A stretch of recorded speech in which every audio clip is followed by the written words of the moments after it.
Hey trackies, welcome back to another video here on TXT Track Time. Please remember to like the video and also subscribe to the channel. Day 3 of the Jamaica's Junior and Senior Athletics Championships, where teams will be selected to represent Jamaica at the Under 20 Championships and of course the big one, the Paris Olympic Games.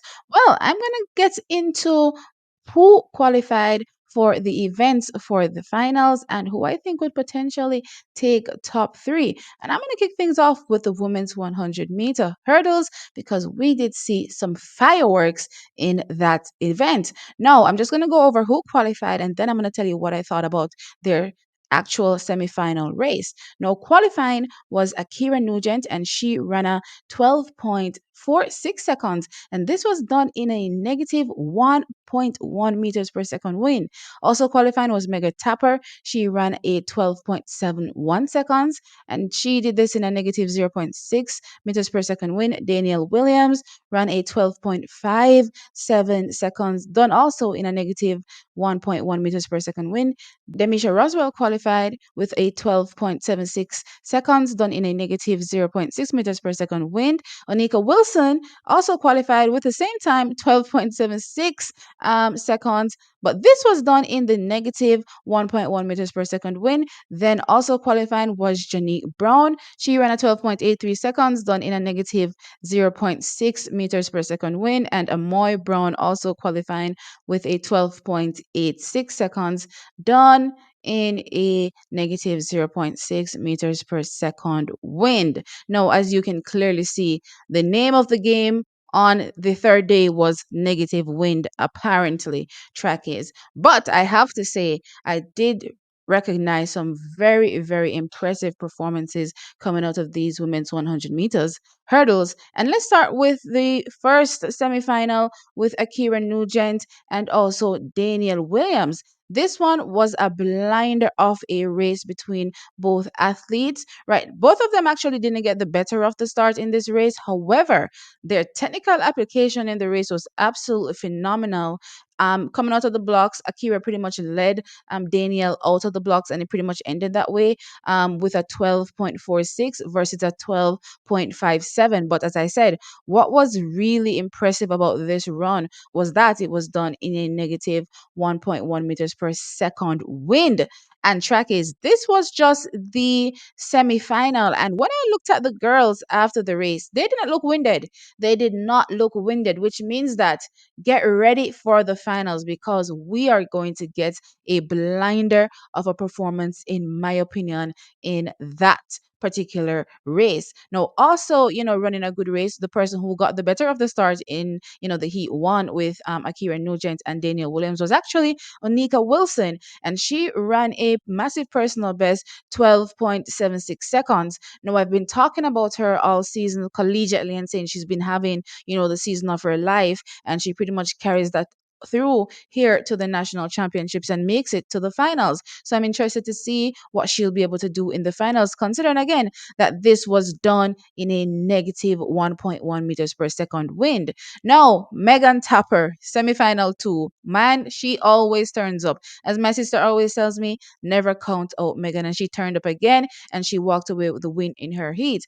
I am a bit concerned though because when the race did ended, she seemed visibly in excruciating pain, I would say.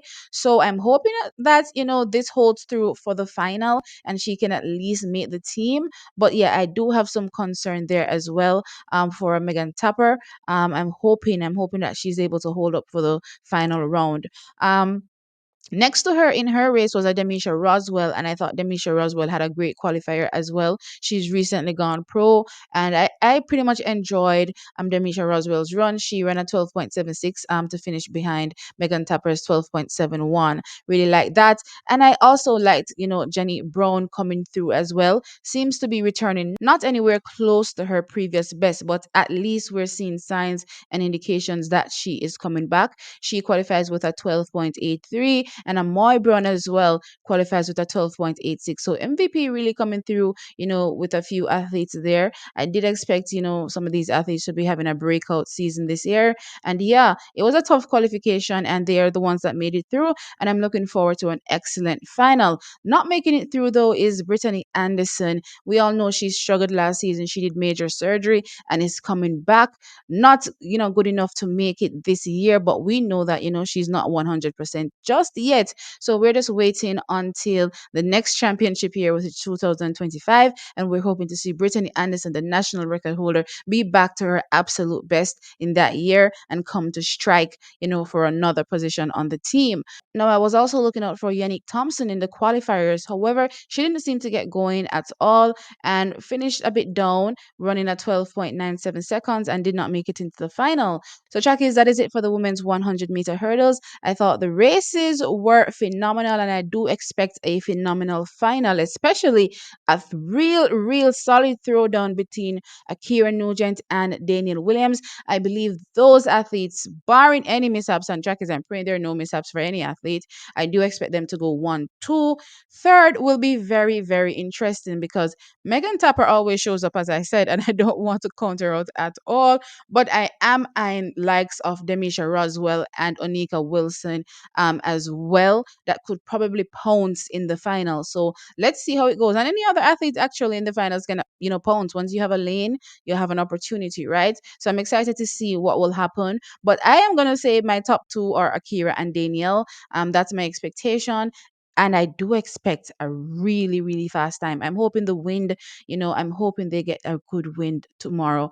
Maybe not, because based on the time of the day, it seems as though they may get a negative wind, but I'm praying for a positive wind. Let's put it that way. But I do think we're going to get an absolutely phenomenal race from these women's 100-meter hurdles. Absolutely. Now, when we jump over to the senior men's 100-meter qualification, let's just jump into the performances. So, are the athletes themselves that qualified, and then I can tell you what I thought about the individual performances.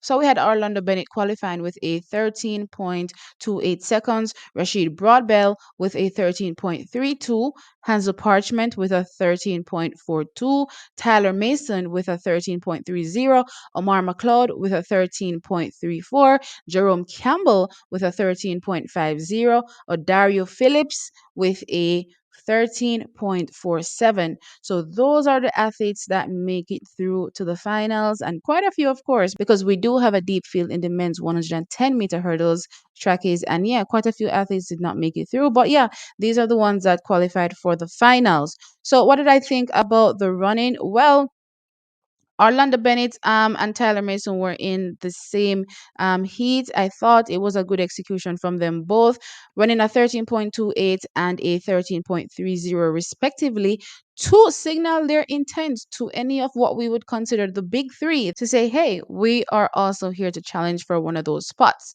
So if anybody slips, they may slide to an Orlando Bennett or a Tyler Mason. Then we had Rashid Broadbell's qualifier. He was in the same race with an Amar McLeod. I thought they had pretty good execution between them both. Now, Rashid Broadbell ran a 13.32 and Amar McLeod ran a 13.34. So again, pretty close running between them both, though their running was done in a negative zero point 0.9 meters per second wind. So, it was much more wind in the face than the likes of an Orlando Bennett that had a negative zero point 0.2 meters per second wind in their face. So my thoughts were solid running from both Rashid Broadbell and Omar McLeod, though I will say Omar McLeod doesn't seem to be back to his absolute best, but I think it will be good enough for Omar McLeod to make it on the team and finish in one of those top three placings. And of course, by now and Paris sharpen up a bit more and yeah, get much faster in my opinion.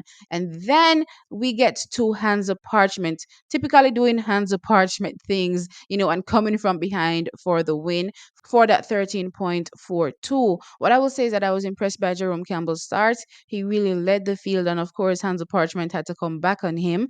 Would love to see Would love, love, love to see Hansa Parchment get a better start. Maybe it's wishful thinking, but yeah, hoping that the start can come together for a Hansa Parchment. But we know that, you know what, these guys will turn things up a notch once they get to the finals, and I'm expecting another good performance from these men. Now, Chakis, we're gonna jump over from the 100-meter hurdles into the 200-meter qualifications. Now, let's start with the women. Now, we have Shericka qualifying with a 22.67 seconds, Nisha Berger qualifying with a 22.90 seconds, Lene qualifying with a 23.04 seconds, Dejane Oakley qualifying with a 22.77 seconds, Ashanti Moore qualifying with a 23.19 seconds, Kevona Davis also qualifying with a 23.37, and Jordan Williams running and qualifying with a 22.86 seconds.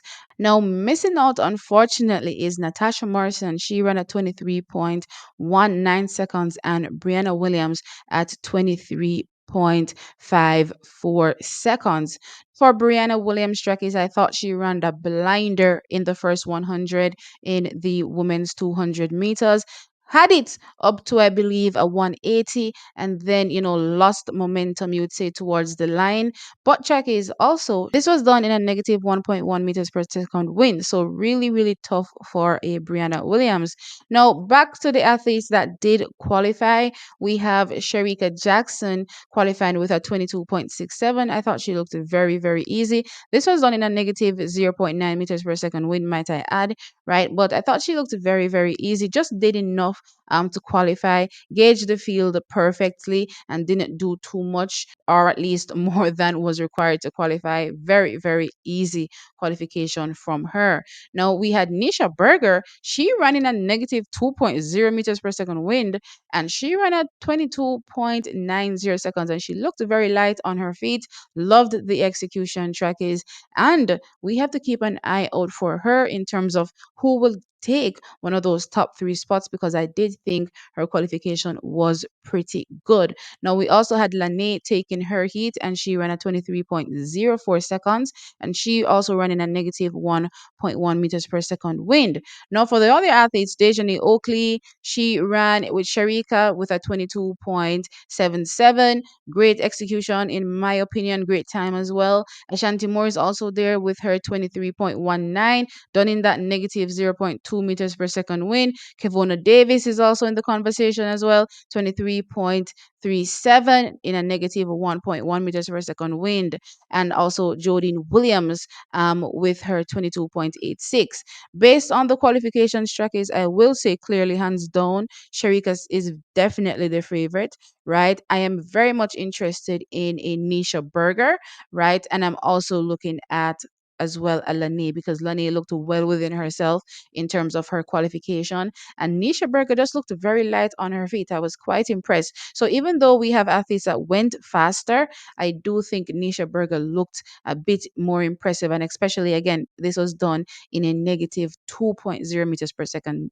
That's a big deal for her to run a 22.90 in and still look so good, right? So with that being said, those are my thoughts for the women's 200 meters. Now, check is, I'm just going to jump straight up to the women's 400 meters qualifications. Now, for the women that qualified, we had Nickisha Price. She ran a 49.63 seconds. Whoa. Then we had Stacey Ann Williams, 50.93 seconds. Cherokee Young, 51.58 seconds. Janelle Brumfield running a personal best, 50.74 seconds. Then we had Stephanie Ann McPherson. She runs a season's best, really getting back into things, 50.10 seconds. Shaquina Foot also makes it. She runs 51.62 seconds. And Ashley Williams qualifies with a 51.16 seconds. Now, for me, coming into this race, Nickisha Price pretty much gauged the field in terms of who was there. And it's like, okay, I'm doing the bare minimum to make it through. However, we did have a non-national in the race in Sade Williams, and Sade decided to take it out really strong in the first 200. So coming in that home stretch, Sade did have the lead on Nickisha, and Nickisha was like, "Oh, hold up, not on my home turf, Jamaica, not after I was recently crowned, national champion with a 48, well, national record holder, sorry, with a 48.89 seconds. You better stop right there." And she pretty much, just injected a bit more speed and ran a 49.63 seconds to qualify. Absolutely phenomenal running from Nickisha Price. She just impresses me more and more day by day. These sub 50s are looking very, very comfortable for her. It is a range or a realm that she's in now that she can easily run, in my opinion, and I'm loving it because it says so much for what will be expected of her when she gets to Paris. Now, Stacey and Williams, strong qualification from her as well, 50.93. Cherokee Young had to come back, not the best first 200, had to come back on the field, and she ran that 51.58. I need Cherokee Young to make sure that that first 200 is just as good as the second half of her race, or she might get pipped because we have the likes of athletes that have been there and done that, Stephanie and McPherson, and we all talk about how much better you get at executing the 400 meters the older you get, right? So she's the seasoned veteran here. She knows how to qualify. So Cherokee has to make sure that she executes a good race if she wants to make it onto the team. I definitely think that this is a race for Nickisha to win hands down. I think Stacy seems as though she's also set for the second spot. I'm hoping to get a faster run from her, hopefully closer to sub 50, if not sub 50. I'm hoping that Nickisha Price can really pull these athletes along to some really faster times. Third place is going to be tough because, as I said, Cherokee needs to get that first 200. I like what I see from Stephanie, and she's really coming back into things. So Queen of Foot is also there. Ashley Williams is also there. So there's a few people that are in this conversation that could potentially pounce on that third spot. So let us see how that goes. But I'm expecting a great finals in the women's 400 meters. All right, so trackies, let me know your thoughts in the comment section below. Like the video and subscribe to the channel. I'll catch you in the next one. Bye.